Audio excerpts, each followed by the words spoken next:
বিশ্বের অনেক দেশেই কচুরিপানাকে সবচেয়ে বিরক্তিকর আগাছা বলা হয়, কিন্তু অবাক করা বিষয় হলো এই একই কচুরিপানাই এখন ইন্দোনেশিয়ায় পরিণত হয়েছে বিলিয়ন ডলারের এক বিশাল শিল্পে।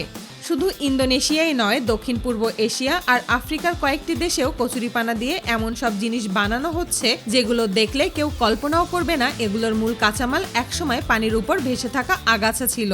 এই পুরো যাত্রার শুরু হয় নদী আর জলাশয় থেকে। কচুরিপানা খুব দ্রুত বাড়ে, মাত্র কয়েক সপ্তাহেই একটা বড় জলাশয় পুরোপুরি ঢেকে ফেলতে পারে। আগে এই কচুরিপানা তুলে ফেলে দিতে আলাদা খরচ করতে হতো, কিন্তু এখন পরিস্থিতি বদলে গেছে। অনেক জায়গায় ফ্যাক্টরির সঙ্গে আগে চুক্তি থাকে। স্থানীয় মানুষজন নৌকা নিয়ে কচুরিপানা তুলে আনে আর কোম্পানি বা এজেন্টরা সেগুলো কিনে নেয়। পানি থেকে তোলার পর কচুরিপানাকে সরাসরি ফ্যাক্টরিতে নেওয়া হয় না, কারণ তখন এর ভেতরে প্রচুর পরিমাণে পানি থাকে। তাই প্রথমে এগুলো খোলা জায়গায় কিছুক্ষণ রাখা হয়। এতে অতিরিক্ত পানি ঝরে যায়, ওজন কমে এবং পরে প্রসেস করাও সহজ হয়। এরপর ট্রাকে করে কচুরিপানা ফ্যাক্টরিতে পাঠানো হয়। ফ্যাক্টরিতে ঢুকেই শুরু হয় পরিষ্কার করার কাজ। কচুরিপানার শিকড়ের সঙ্গে কাদা, শ্যাওলা আর নানা ধরনের ময়লা লেগে থাকে। বড় বড় ওয়াশিং ইউনিটে পানি দিয়ে ভালোভাবে ধুয়ে সব ময়লা পরিষ্কার করা হয়। পরিষ্কার হওয়ার পর কচুরিপানাকে ভাগ করা হয়, কারণ এর সব অংশ কাজে লাগে না। উপরের সবুজ অংশ একদিকে আর নিচের মোটা ডাটা আরেক দিকে আলাদা করা হয়। আসল কাজের উপাদান থাকে এই ডাটার ভেতরেই। এরপর ডাটাগুলো নির্দিষ্ট মাপ করে কাটা হয়। প্রতিদিন হাজার হাজার কেজি কচুরিপানা প্রসেস করতে হয়, তাই এই কাজ ভারী কাটিং মেশিন দিয়ে করা হয়। কাটার পর এগুলো পাঠানো হয় পরের ধাপে। এখন শুরু হয় সবচেয়ে গুরুত্বপূর্ণ কাজ, শুকানো। কচুরিপানার ডাটার ভেতরে স্বাভাবিকভাবেই অনেক পানি থাকে, তাই এগুলো রোদে বা বিশেষ ড্রাইং চেম্বারে ধীরে ধীরে শুকানো হয়।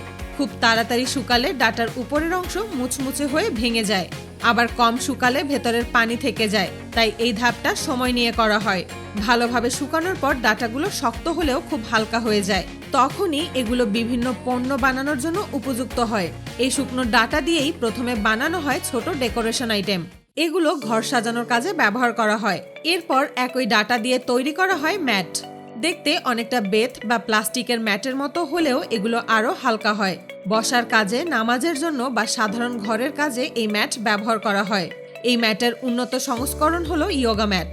নির্দিষ্ট নকশায় ডাটা সাজিয়ে চাপ দিয়ে বানানো হয় এই ম্যাট। এগুলো খুব নরম হলেও শরীরের ভার ভালোভাবে ধরে রাখে। আশ্চর্যের বিষয় হলো এই ইয়োগা ম্যাট বিদেশে কয়েক হাজার টাকায় বিক্রি হয়। শুকনো ডাটা দিয়ে তৈরি হয় নানা ধরনের ফুলদানি। ডাটাগুলো ছাঁচের ভেতর বসিয়ে সুন্দর আকার দেওয়া হয়। এরপর বাইরের অংশ মসৃণ করে কোটিং দেওয়া হয়, যাতে দেখতে সুন্দর হয় আর বছরের পর বছর ব্যবহার করা যায়। একইভাবে এই ডাটা দিয়ে তৈরি হয় ট্রে। খাবার পরিবেশন বা সাজানোর কাজে এই ট্রেগুলো ব্যবহার করা হয়। হালকা হলেও এগুলো বেশ মজবুত হয়। এই সব পণ্য তৈরি হওয়ার পর আবার ভালোভাবে শুকানো হয়। তারপর করা হয় কোয়ালিটি চেক। কোথাও ফাঁকা আছে কিনা, আকার ঠিক আছে কিনা, সহজে ভেঙে যাবে কিনা সবকিছু পরীক্ষা করা হয়। সমস্যা থাকলে সেগুলো আবার প্রসেসিং লাইনে পাঠানো হয়।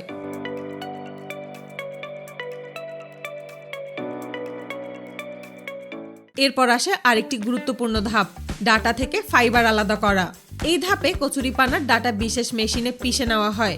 চাপ আর ঘর্ষণের মাধ্যমে ভেতরে থাকা ফাইবার বেরিয়ে আসে। তখন এই ফাইবার ভেজা অবস্থায় থাকে। ভেজা ফাইবার খোলা জায়গায় বা বড় ফ্রেমে ঝুলিয়ে রোদে শুকানো হয়। ধীরে ধীরে শুকাতে শুকাতে এগুলো সুতার মতো আকার নেয়। এই শুকনো ফাইবার দিয়ে তৈরি হয় টেকসই মাদুর। এগুলো অনেকদিন ব্যবহার করা যায়। এছাড়াও এই ফাইবার দিয়ে বানানো হয় কুশনের cover, chair cover, table cover সহ আরো অনেক পণ্য। এই ফাইবার পাকিয়ে মোটা দড়িও বানানো হয়। সেই দড়ি দিয়ে আরো নানা ধরনের ব্যবহারযোগ্য জিনিস তৈরি করা হয়।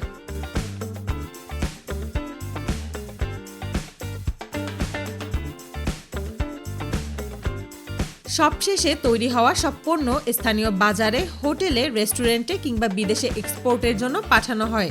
এক সময় এই কচুরিপানাকে জলাশয়ের সবচেয়ে বড় সমস্যা মনে করা হতো।